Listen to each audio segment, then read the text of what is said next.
Start on time. Good evening and welcome to tonight's program. My name is Jeffrey Mainville. I'm the Executive Director at the Noah Webster House in West Hartford Historical Society. I can see we have a few history heavyweights here in attendance. Somewhere our town historian is here. There's Dr. Tracy Wilson. Thank you, Tracy.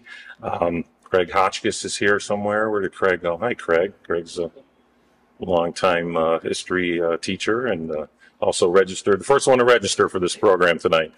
As history enthusiasts, I don't need to tell you that the 250th anniversary of the signing of the Declaration of Independence will be upon us in 2026. The America 250 project is ramping up at the local, state, and national level, and events are being planned all across America. Here in West Hartford, the birthplace of Noah Webster, we are proud to be ahead of the curve. Tonight is the first of 3 lectures, and they are all being presented free of charge. Our space here is very limited, as you can see, and if you haven't yet registered for September 19th or November 21st, I would suggest you consider doing so when you get home this evening. There are not many spots left for either one of those programs, the remaining ones in this series. I'd like to mention that we've also launched the Masters Series. It's a variety of presentations that will focus on the tools and techniques of an age gone by. 17th and 18th century craftsmanship will be the focus. And we'll begin with textile production in early America, which is fast approaching on August 8th. We have also constructing Connecticut, cultural transmission and timber framing from 1680 to 1730. And that's on November 7th. Tickets are now on sale on the museum's website and seating is limited. The August 8th lecture, again, is right around the corner, so please spread the word. There will be admission charge for these lectures, but they are only $5 if you're a member of the Noah Webster House, and that's a heck of a deal in this day and age. We'd like everyone in this room to consider becoming a member of this museum. You can sign up tonight or on our website or even at the front desk, but your support of this organization goes a long way, and it really truly makes an impact on our capacity to offer lectures and programs like the original promise of America. And without further ado, I'd like to introduce tonight's presenter. Gene Leach is a longtime resident of West Hartford. He was a professor of United States history and American studies at Trinity College in Hartford for nearly 40 years until his retirement in 2012. In fact, I suspect that half of you here tonight are probably former students. So I don't have to tell you how well-respected Professor Leach is in this field and how admired he truly is by so many of his former students. Gene came to Trinity College in 1975 with degrees from Harvard, Michigan, and Yale University, and at various points in his long tenure, he directed the American Studies program, chaired the history department, and directed graduate programs in both fields. His scholarship has centered on American social thought and this country's working class. Professor Leach has written, lectured, and served on the governing boards of several organizations devoted to Connecticut history and culture, including this one, the West Hartford Historical Society. Ladies and gentlemen, please welcome Gene Leach. Yes, sir. That's the button right there. Great. Okay, thank you. Thank you very much, Jeff. A great pleasure to be here once again. I really have been here a great many times. Never speaking on a topic quite so broad as this one. I should immediately apologize for how I sound and for how I sit. I have been wrestling with something called inflammatory pneumonia for a number of weeks and have been quite breathless. And I'm on a heavy steroid. I'm getting better, but I don't trust myself to stand up for a full hour, and I certainly need voice amplification. So please let me know if I'm not coming through, and I can improve my transmission. That's kind of the pre-introduction, the apology part.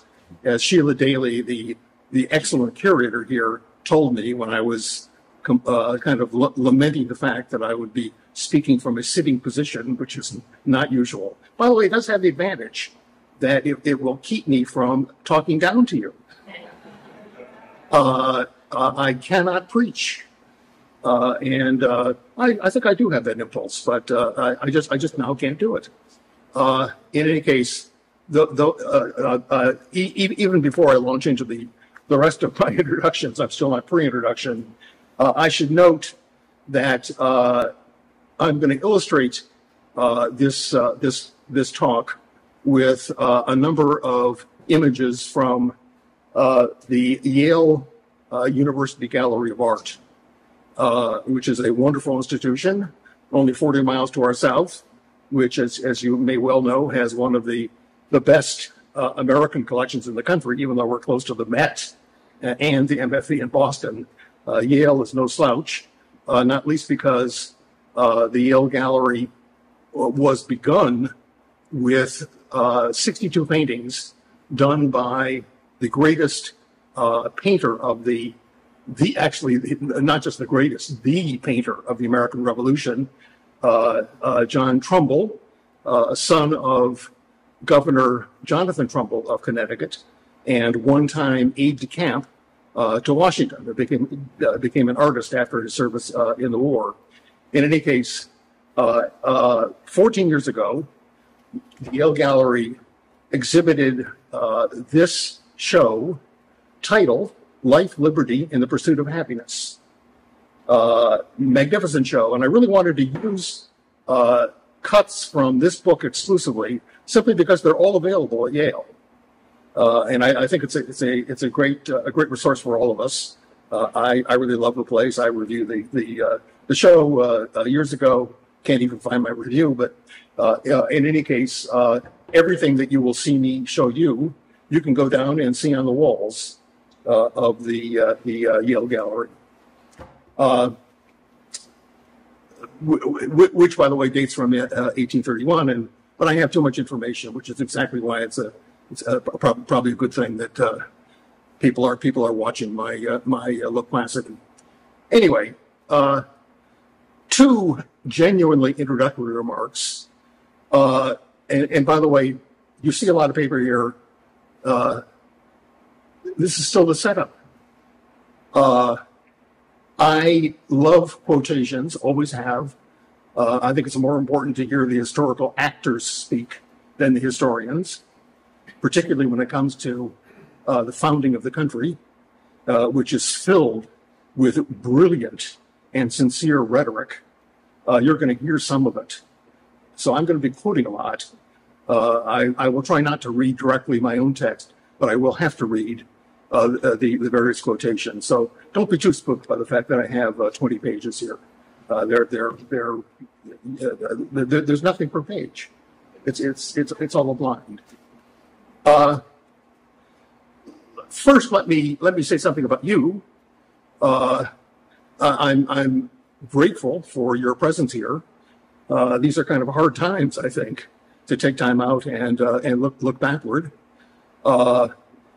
Audience size has become something of a matter for sometimes silly controversy in recent years.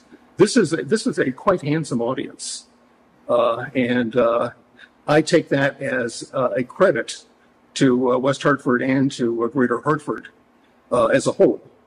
A great deal of American history has been made in this area, as I'm sure you all know, and a great deal of that history has been conserved and exhibited by places like museums like the Noah Webster House. So I think you represent the tens of thousands of local adults who truly appreciate these things, as I always have, as someone who taught American history in this area and made maximum use of the conserved history all over Greater Hartford. Secondly, about our topic, I think any time is a good time to look back into the original promise of America. But I think right now is the right time, maybe a necessary time, for an inquiry like this. Today, when the Republic seems to be rocking, we need to remember and understand the original promise of America. And I dare say that one day we may need to consider how to restore the original promise. Certainly, we need to keep on thinking about it and not disappear into the present. This country has a fascinating and rich past. We really have to keep it alive. I think a whole lot of Americans disagree with me about that. The 250th anniversary of the founding of the American Republic is arriving at a moment when a lot of people see the Republic in danger of getting unfounded. To them, this seems to be a bizarre time to be looking back to the nation's origins. And I've seen this on the net and in several other sources, people attacking some of the great historians of the Revolution online who brought back memories of the founding. Really quite disturbing that kind of thing should happen. In any case, I think differently, and I'm happy to say that I think I have Noah Webster on my side. From the earliest days of the Revolution, Webster was a true believer in the unique promise of the new country. I'll have a lot more to say about him later in the series, but here in his family home, he's due a few words in this opening lecture too. Just a year after entering the Yale class of '76, is this guy a patriot? Yale class of '76. The teenage Webster marched with other West Hartford men to the banks of the Hudson River to battle British troops commanded by General John Burgoyne coming south through New York until news arrived that Burgoyne had surrendered to the Americans at the critical battle of Saratoga, a real turning point early in the war. Webster never again, so Webster did not get to shoot at the Redcoats. Webster never again took up arms in the Revolution, but he quickly went on to become a foremost leader of efforts to create a distinctive American culture to support the nation's experiment in Republican government. Just one item. Long before he composed his famous dictionary, his spelling books prescribing American pronunciations rather than English and filled with patriotic sentiment became what one historian has called a declaration of American cultural independence.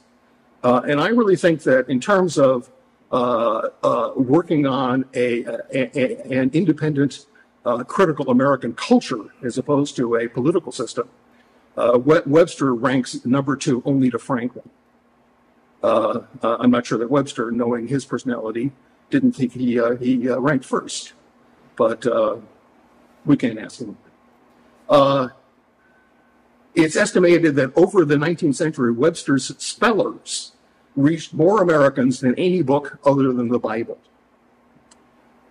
In other words, our own Noah Webster was one of the key imaginers and promoters of the original promise of America. Finally, the lecture. This is the first of 3 lectures on the original promise of America, each keyed to a word or phrase in the Declaration of Independence, the first official statement of the promise of America. And I think it really does bear that character along with many other identities. In the second paragraph of the Declaration begins with this majestic sentence: "We hold these truths to be self-evident, that all men are created equal, that they are endowed by their Creator with certain inalienable rights, that among these are the right to life, liberty, and the pursuit of happiness." Notice that a reference to equality comes first. Next comes a reference to the right to liberty, and the right to pursue happiness shows up in third place. Last among the rights an independent American nation would promise the citizens. This could well be the most influential sentence in American culture, that sentence in the Declaration. I think the drafters of the Declaration deliberately ranked pursuit of happiness last. They thought it was entirely natural for people, including Americans, to pursue happiness. In fact, they avidly pursued it themselves. But they also thought that happiness was a relatively low desire that could easily be overindulged at the expense of higher ideals, liberty and equality, the ideals that they most valued. So certainly I can't document or in any way demonstrate the logic behind the ordering, which is almost certainly done by Jefferson. But I think there's a lot to that. I have chosen to lecture first on this third element of the Declaration, triad, because I believe most of the revolutionary generation of Americans parted company with the drafters. They were not intellectuals. They were not political leaders. The great majority of the colonists who rebelled against the British in 1776 viewed the pursuit of happiness as the first right they were willing to fight for, the main thing they thought America promised them.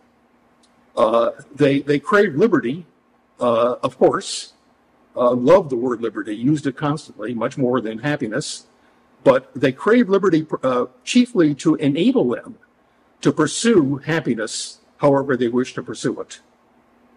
Why did revolutionary Americans so avidly embrace the pursuit of happiness? To roll a ton of arguments into a short answer, because they believed they had a better chance to achieve happiness here than people could anywhere else on the planet, owing to the unique abundance of the North American continent, or to put that even more briefly, owing to the abundance of American nature. Here, there were lavish natural resources, not only for satisfying basic human needs, but for providing comforts humans commonly desired. The immense natural wealth of the American landscape invited, of course, Native Americans, but also Europeans to pursue happiness. In America, not just a fortunate few, but a great many people could pursue happiness, and this is perhaps even more critical, have a very fair chance of actually getting it. So in other words, it's not pie in the sky here. The pie is right here. It's on the ground, and if you work for it, you can get it. Archibald MacLeish published a poem many years ago that began with famous lines, America was always promises. From the first voyage and the first ship, there were promises. This first part of my lecture is devoted to the question, how American abundance drove the colonists' pursuit of happiness. From the first voyages and the first ship, there were promises, says MacLeish. The most famous of those promises was probably the freedom to worship as they chose, the promise of freedom from oppression, but I think above all, the promise of dramatically improving their standard of living. It sounds kind of mundane and even a bit downbeat, but I think this is demonstrable. From the first voyage, America promised voyagers the happiness of getting enough to eat, having decent clothes and shelter, enjoying good health and long life. None of these to be taken for granted in a world where scarcity still ruled. Many historians emphasize that the happiness most European migrants pursued in America was strictly their private happiness, the satisfaction of providing adequately for themselves and their families above all. For example, the Puritan minister Samuel Johnson, this is in the 17th century, observed that Massachusetts colonists were, and I quote, intent upon their own private good, their pleasures, profits, and ambitious views. A very lovely catalog of motivations. Getting their own private good was far from guaranteed. At both of the first English colonies, Jamestown and Plymouth, there were starving times. Nearly half the Pilgrims died during their first winter in Massachusetts, but the tiny settlement survived, and Plymouth's longtime governor, William Bradford, looked back on the ordeal more with pride than regret, because that starving time kept the Pilgrims focused on their spiritual purpose in coming to America. He said, this is in a subsequent work, what could they see but a hideous and desolate wilderness full of wild beasts and wild men? And he affirmed this situation. Which way soever they turned their eyes, save upward to the heavens, they could have little solace in respect to outward objects, and so much the better for their souls. Perfect for Bradford. But few of the first colonists were as God-fearing as the Puritans who dominated New England, or for that matter, the Pilgrims. Europeans who settled other regions of the country avidly sought the outward objects they saw America holding in store for them. They came very largely for the outward objects, much less for the inner spiritual guidance. For example, this is the son of an Anglican minister in New York in 1670. If there be any terrestrial happiness to be had by people of all ranks, it must certainly be here. These I think, are kind of wonderfully perceptive and even poetic statements. For here, in other words, people are really into this. For here, anyone may furnish himself with land and live rent-free for years with such a quantity of land that he may weary himself with walking over his fields of corn. Here the inhabitants are blessed with peace and plenty. The word in the southern colonies was very much the same. In 1649, a publicist touted Virginia as a place, and I quote, abundantly stored with what is by all men aimed at, namely health and wealth. Once a migrant worked off the debt he owed for his transportation, in other words, an indentured servant, a North Carolina writer said, it would take him just a few years to earn enough money to purchase a plantation. Actually, the pious pilgrims of Plymouth prized material plenty too. Governor Bradford acknowledged that along with the freedom to worship God as they chose, his primary objective, the pilgrims also migrated to America in search of what he called a more goodly country to feed their hopes. Another beautiful phrase, a more goodly country to feed their hopes. Likewise, among the Puritans of Boston, when a preacher, this is by the way, a story recorded by Cotton Mather, when a preacher proclaimed the main end of planting this wilderness, in his words, was to honor God, one of his parishioners called out, "Sir, you are mistaken. Our main end was to catch fish." And from the beginning, a high percentage of white colonists caught the fish they wanted. They achieved the improved standard of living they came for. Most of them lived much better than their ancestors had done, much better than people like them lived in the old world. In plain fact, the ordinary white settlers of colonial America were probably more prosperous than any people of their station had ever been in the history of the world. This is alluded to by a number of historians. We weren't born on third base. We were born at home plate in terms of material resources. And brilliant historians over the past several decades have assembled mountains of evidence to prove this. They estimate that the wealth of Britain's mainland colonies, the 13 colonies, multiplied by 25 from 1650 to 1770, with an annual average growth rate of 3.2%.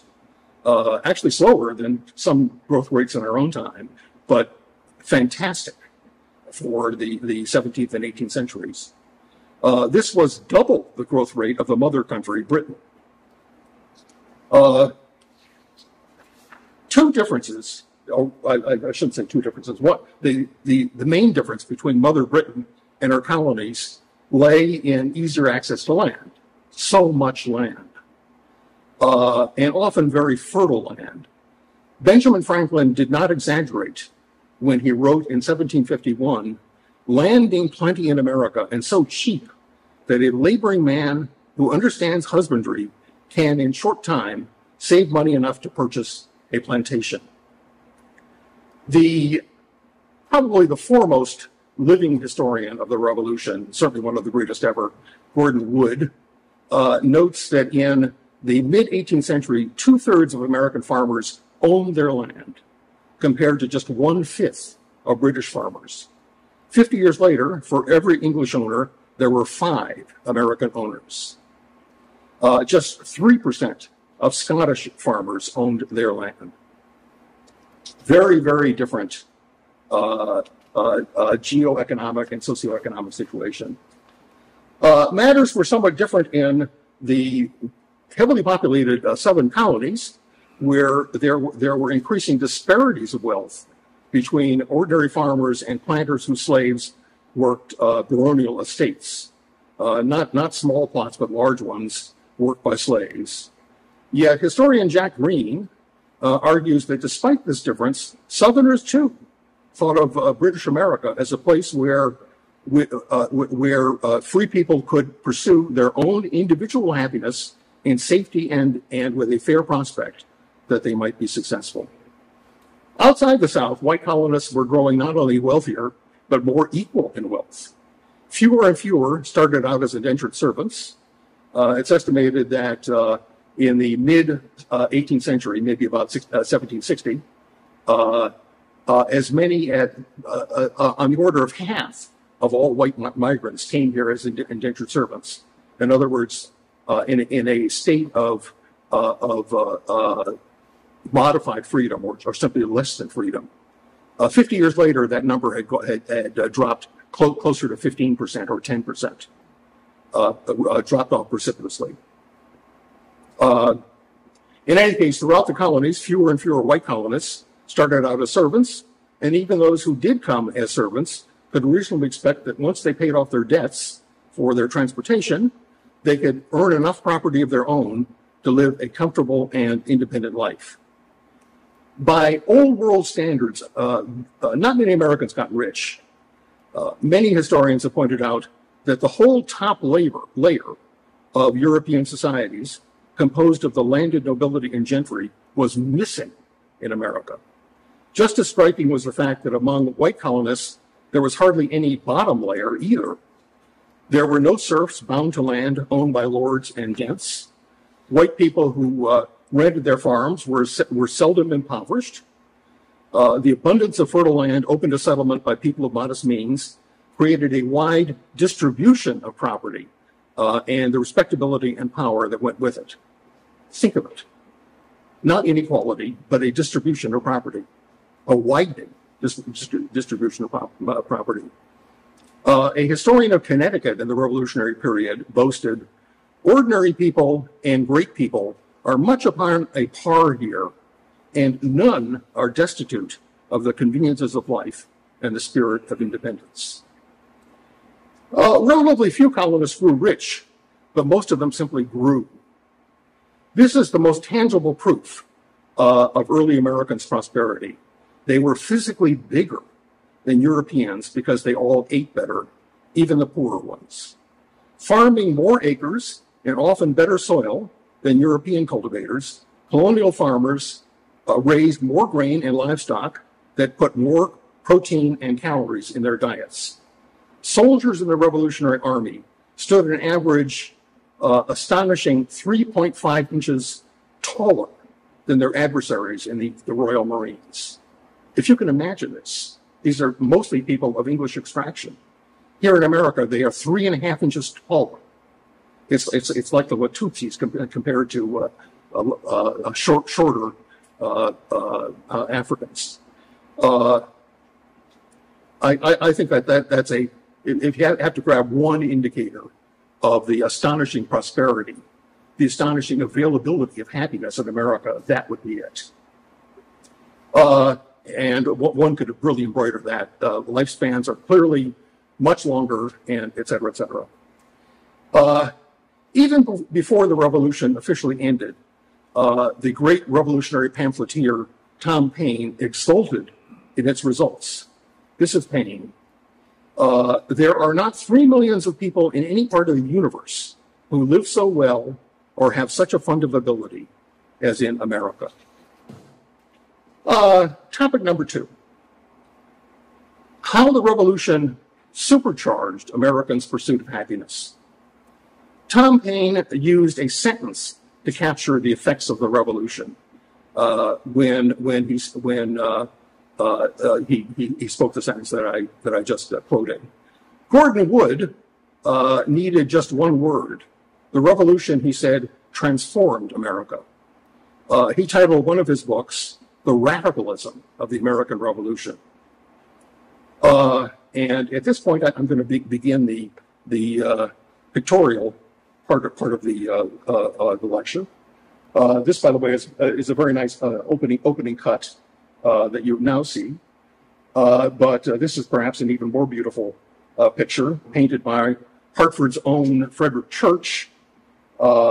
This is a picture of Mount Katahdin in northern Maine, painted considerably after. I must admit I'm cheating with many of these images. But this is a wonderful representation of the romantic depiction of American nature, with an emphasis on the verticality of the landscape, reaching up to the heavens. And you can see the heavens opening to welcome the American landscape. This tremendously appealed to artists like Church, and for that matter, to Henry David Thoreau, who published his great essay, The Maine Woods, about the same time that Church painted this painting in the 1850s. They loved the poetic promise of the American landscape. Ordinary Americans weren't so hot about mountains, or for that matter, beautiful skyscapes. You can't make money on them, but you can live on them. I could go on and on about this particular painting. I really think it's quite fascinating, but you will notice sky meets water. I mean, it's this is a romantic veneration of the American landscape, largely for spiritual purposes. One great scholar calls the Romantic movement in general spilt religion, another expression of the religious impulse. Anyway, this is Church. Here's another even greater cheat.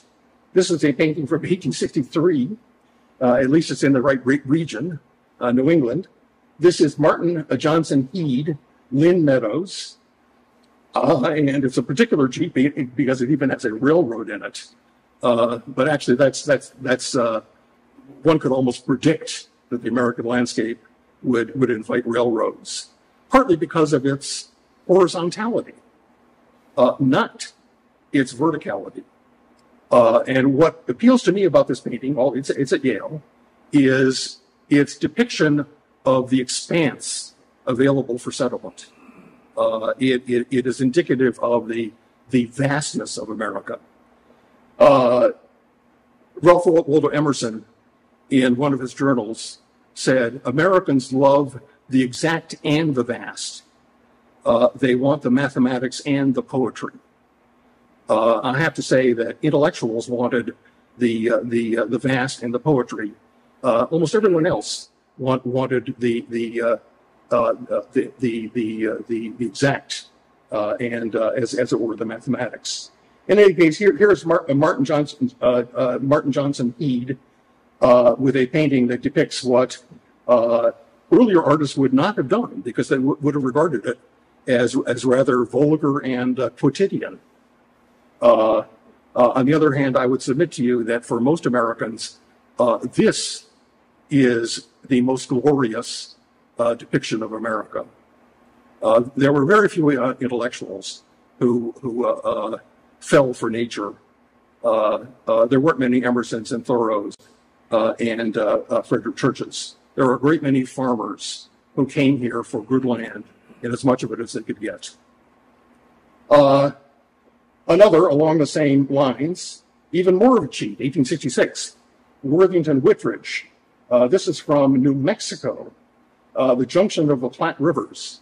Whitridge was a civilian artist member of an expedition led by a general named John Pope, whose mission in 1866 was to scout out the Western Territory to assess the possible threat posed by hostile Native Americans in that part of the world. Whitridge didn't care very much about that threat. He did care about depicting what he thought was, in its own way, a quite beautiful landscape. And I think it's a landscape that looked beautiful to a lot of farmers as well. I'm tempted to go on and on about these, but once again, the sky and the land, lots of sky, an expanse of land, and artists like Whitridge and Heed, and especially Church, were tremendously conscious of the connection between the spiritual and the terrestrial, and thought of America as a blessed landscape. To white males, the revolution was a rebirth, a new beginning. After the final American victory at Yorktown, everything seemed possible. Having freed themselves from the British Empire, citizens of the new republic claimed many other kinds of freedom. They reveled in the idea that barriers that had blocked ordinary people's aspirations throughout history no longer applied to them. They were, after the revolution, not only wealthier, I don't think they emphasized that, but I think they knew it, they were also freer than ordinary people had ever been before. These are white people, of course. In the decades following the revolution, writes the great Gordon Wood, there was a sudden bursting forth, an explosion, not only of geographic movement, the famous westward movement, but of entrepreneurial energy, of religious passion, and of material desire. Perhaps no country in the history of no country in the Western world has ever undergone such massive changes in such a short period of time. Yet the revolution probably changed America least in regard to our particular topic, the pursuit of happiness. For white men in particular, the biggest effect of the revolution was simply to multiply opportunities for doing what they were already doing. And along with the new opportunities went a phenomenon noted by Joyce Appleby, a wonderful historian of the early republic. Appleby writes that along with the new opportunities went a great release of creative energy that had long been coiled like a spring within Britain's North American colonies. The revolutionaries immediately applied both the opportunities and the released potential to supercharging the happiness hunt that they had been carrying out since the first voyages. And the result was a veritable stampede of pursuing happiness that accelerated over the following years. Foreign visitors were constantly stunned by the social commotion of this energized America. They were stunned by the perpetual motion of America. This is Michel Chevalier, a French visitor. Here, all is circulation, motion, and boiling agitation. Experiment follows experiment. Enterprise follows enterprise. An English visitor, Edward Marryat. The Americans are a restless locomotive people. Great phrase, a locomotive people, alluding to the fact that we are early adopters, partly because of our landscape. We have a lot of ground to cover. Early adopters of the railroad, to say the least. And then finally, Tocqueville, the greatest commentator, the greatest visitor, and the greatest commentator on early America. It is difficult to describe the avidity with which the American rushes forward to secure the immense booty of natural wealth that fortune offers him. In the pursuit, he fearlessly braves the arrow of the Indian and the diseases of the forest. Beasts of prey do not disturb him, for he is goaded onward by a passion stronger than the love of life. Before him lies a boundless continent, and he rushes onward as if he feared he might run out of time to claim his share. Multiplied many, many times over, stories of humble people improving their lives could not fail to excite their neighbors and countrymen. Together, all the individual stories of self-improvement added up to a national story of progress and bliss. Plainly, to a lot of Americans, forces larger than individual desire and will were transforming this chosen country. Signs of it were everywhere. often quite tangible signs. One sign was very simply any map that showed the rapid westward expansion of the United States. A leading economic historian has pointed out that the American Midwest boasted, and I quote, one of the largest areas of highly favored, highly fertile farmland on Earth. Others would say the largest area of the most fertile farmland on Earth. This is Thomas Cochrane. The resulting land rush, which was a much bigger phenomenon than the gold rush, the resulting land rush brought 4 new Western states into the Union by 1803, and then 8 more by 1837. During the first generation after the Revolution, Americans cleared and occupied as much land as they had done during the whole colonial period. Another sign of America's unique natural wealth, eliciting this kind of avidity to pursue it. The census showed the national population tripling from 1890 to 1830, even before millions of immigrants began flocking here in the 1830s. I'm already at the final part of my lecture. I think I may actually slow down a little bit, but this part is about how the revolution began to change Americans' ideas about happiness. I've been talking about how it changed their behavior, or actually didn't change it very much. It simply accelerated their behavior. But now I want to talk about Americans changing ideas about the pursuit of happiness. To sum up, by the time of the Revolution, America's natural abundance had been stoking colonists' pursuit of private happiness for 150 years. The Revolution then tremendously amped up this long-established behavior. But at the same time, the Revolution inspired something quite dramatically different and new on the American happiness front, a vision not of private happiness, but of public happiness.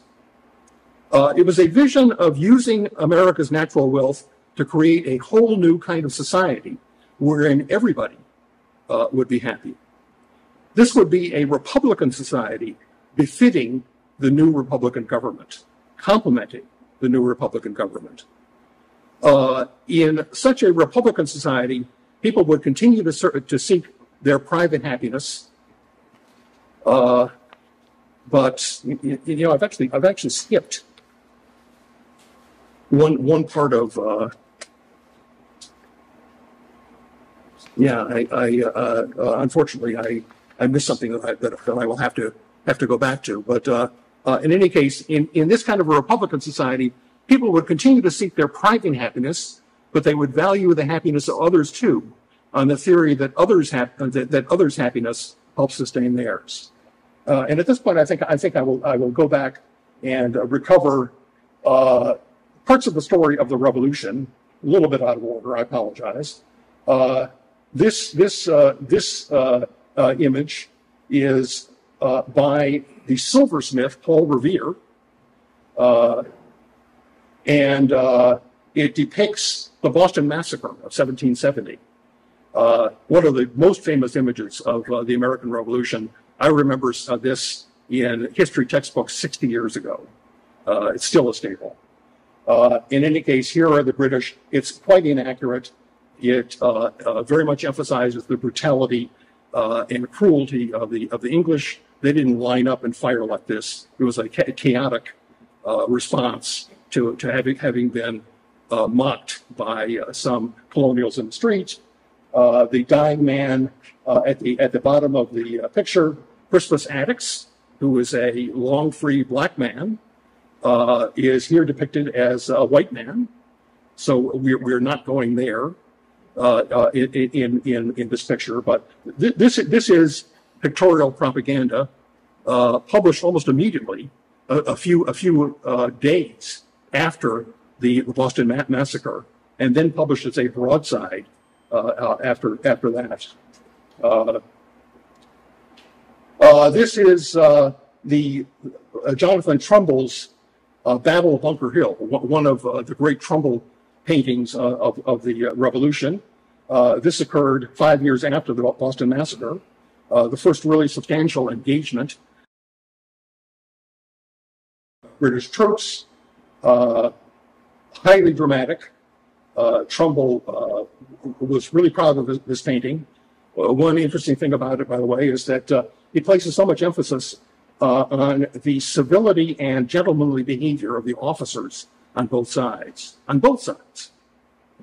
And I think there's something to be said about that. But you may notice that I don't have a clicker, but the gentleman in the black tricorner cap in the middle is the British commander trying to stay the hand of a redcoat who is about to bayonet a fallen American leader.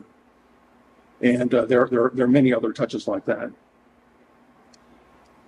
This is the greatest of the Trumbull paintings. Trumbull was commissioned to do 4 paintings to fill niches in the rotunda of the new Capitol. This is in 1817, and he thought, and I think everyone else thought, the most important painting was this one. This is the depiction of the committee that drafted the Declaration of Independence. The guys I disparage as having been much hoity-toityer than ordinary Americans. Nonetheless, I take it back. They were great people. But Thomas Jefferson is in the center, Benjamin Franklin to one side, Roger Sherman, Robert Livingston, and John Adams to the other. This is the drafting committee presenting the Declaration of Independence to John Hancock, the chairperson of the Continental Congress. Canonical moment in American history. Quite made up. No such thing happened. Franklin was in France. I think he was already in France, and the Declaration actually was essentially approved on June 28th. It was adopted not on July 4th. It was formally voted by the Continental Congress on July 4th. It was first signed piecemeal, person by person, starting in early August, and the signing went on for many months. But this is a crystallization of what Trumbull likes to think of as the founding moment of the American Republic. And there are great things to be said about this painting, but we don't have time. Let me see if I can. Yeah, I will throw this one too, partly because Trumbull valued this painting so much. He said that of all of his history paintings, the one that he would most want to keep was this one, the death of General Mercer at the Battle of Princeton in 1777. General Washington, who was in the middle on a brown horse with his sword extended in front of the flag. General Washington had ordered Mercer to intercept some British troops approaching a force led by General Cornwallis, and the Americans got caught by some British soldiers. Mercer was killed in this action. His horse, the white horse in front, whose neck is conveniently bent so that you're able to see Washington. Mercer eventually dies, and this is a popular subject with Trumbull, but he particularly liked this painting.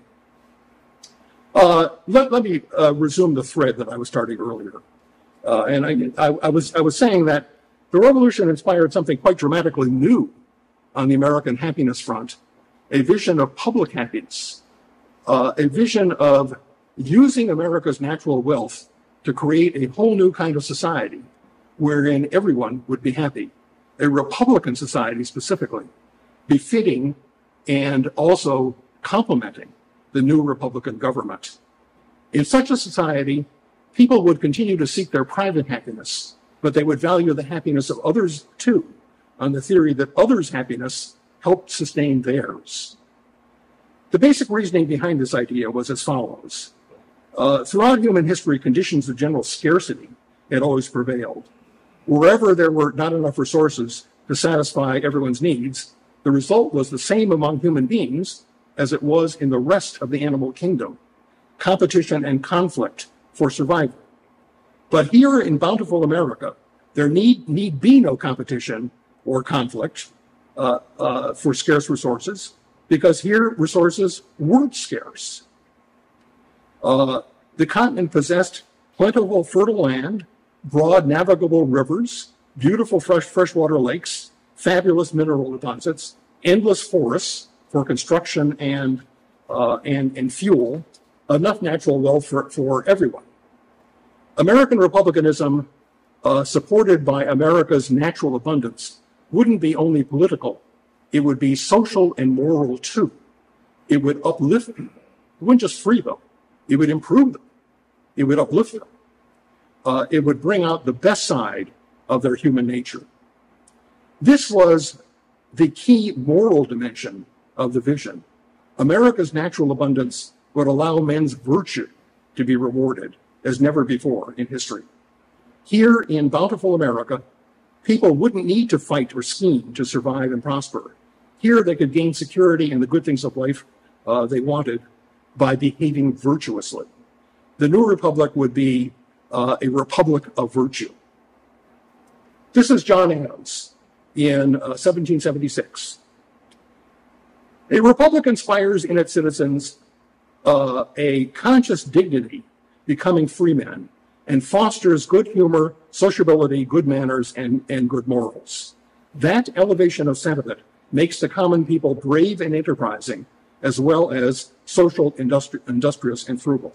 The key virtues, according to Franklin and a great many other people, sobriety, industry, and frugality above all, kind of the key ways to wealth, to quote one of Franklin's own essay titles. Let me again revert to illustration. These are images from, by the way, these at least belong to Webster's lifetime. He dies in the 1840s.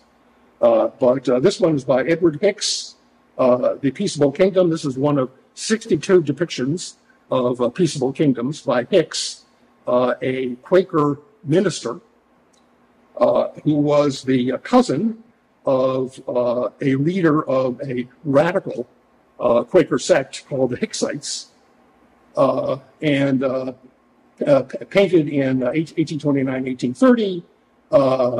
The part of it that people particularly notice is the depiction of lions lying down with lambs, goats, and cattle on the right side of the painting. But in fact, there are important depictions of human history as well. In the background is a sort of a peacemaking conference between William Penn, representative of the Orthodox Quakers who had founded Pennsylvania, and the Hicksite Quakers, and the background, once again, by the way, includes sky meeting water and landscape. Although for some reason there's also a paint band here.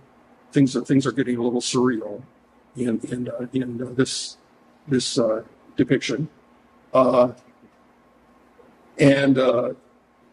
Another one, this is later.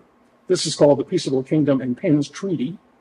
Again, lions, lambs, and other strange bedfellows nestled under Virginia's famous natural arch, a particular favorite of Thomas Jefferson, by the way, featured in his Notes on the State of Virginia. And once again, in the background, there are peacemaking human beings, far in the background in this case. But my point in showing these images is they are depictions of this almost ecstatic vision of America as a virtual utopia, a new kind of society, not just a bonanza, a utopia with moral and social and spiritual implications. So here was an exciting new take on American abundance. It need not be merely a bonanza, a treasure for self-seeking individuals. It could and should be a blessing for everyone. For at least some Americans, this inspiring idea made the revolution into a utopian movement, perhaps the high watermark of the original promise of happiness in the New World, or at least in the United States. The revolutionary pamphleteer Tom Paine articulated this vision more memorably than anybody else. In fact, he anticipated it in the great pamphlet Common Sense, published in early 1776. This is Tom Paine in Common Sense. We have it in our power to begin the world over again. This is not just creating America. This is recreating the world. We have it in our power to begin the world over again. A situation similar to the present hath not happened since the days of Noah until now. This is Tom Paine 6 years later to a French intellectual known very well to Jefferson. Jefferson sparred with him about the American landscape. But this is Tom Paine to the famous Abbé Raynal in 1782. We see with other eyes. He's now talking about the almost independent Americans. We see with other eyes, we hear with other ears, and think with other thoughts than those we formerly used. We have been transformed. But it was George Washington who didn't just articulate, who in fact didn't articulate, who personified this vision of what the new American nation promised, not just to Americans, but to all humankind. Well, I will show you a couple of images of Washington. This is another. There are utopian vibrations around this event that are cited really in the painting itself. This is Jonathan Trumbull, depiction of the resignation of George Washington in December 1783. King George said, when he heard about this resignation, that if Washington would renounce the crown that could easily be his, he is the greatest man in the world. This is George Washington. This is George, the other George III. In any case, this is what Washington chose to do, quite self-consciously. Like Cincinnatus of old, instead of claiming the power that nobody would have contested, he was venerated, pretty close to worshipped throughout America. And he thought that was dangerous. Nobody pressured him. He volunteered to renounce, essentially to refuse the crown that no one had yet offered, but that he easily could have claimed. And in this case, you might notice there's no committee. He does this individually. No one is pressing him. One of the things I like best about this painting is the chair behind Washington, bedecked with a red robe. That is a royal robe, and he has left it behind. Again, one could say a great deal more about this. You notice the light coming down to meet Washington once again, the implication of Americans, a chosen nation, suffused with divinity, terrestrial America suffused with divinity, and so on. To conclude, one more image of Washington, actually. This is after Washington's death in the year 1800, almost immediately thereafter. This is after a painting by Rembrandt Peale of the famous Philadelphia artist family, the Peales, and it's a stippled engraving done after that painting. It's the apotheosis of Washington. Apotheosis means the best possible example of, or more particularly, the deification is another meaning of it. It can mean either the quintessence of something or the deification of something. Here it clearly means deification. This is Washington being ushered into heaven by angels, a depiction of the genuine attitude that people had toward him, but more broadly, his symbolization of America as a redeemer of mankind. To conclude this lecture, let's briefly revisit its host, Noah Webster. At the graduation of Webster's Yale class in 1780, the Revolutionary War was still going on, but it would soon end with Washington's victory at Yorktown. Listen to what Yale President Timothy Dwight told Noah and his fellow graduates at their graduation. You should by no means consider yourselves as members of a small neighborhood town or county only. You should realize that you are laying the foundations of American greatness. Your wishes, your designs, your labors are not to be confined by the narrow bounds of the present age. They are to comprehend future generations. Remember that it is your duty to act for the rising empire of America and for a long succession of ages. This is not just about us. This is a turning point in history. And I think with that last visit to Webster, I will close.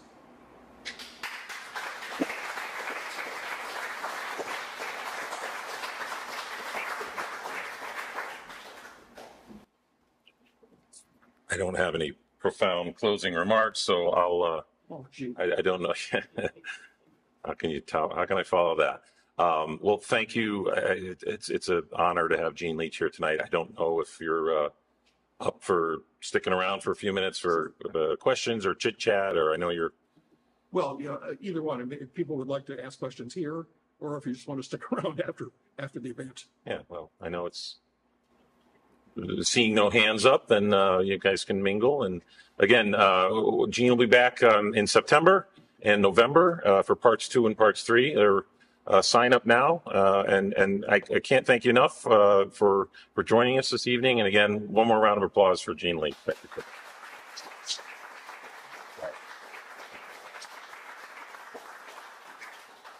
That's your mic, sir.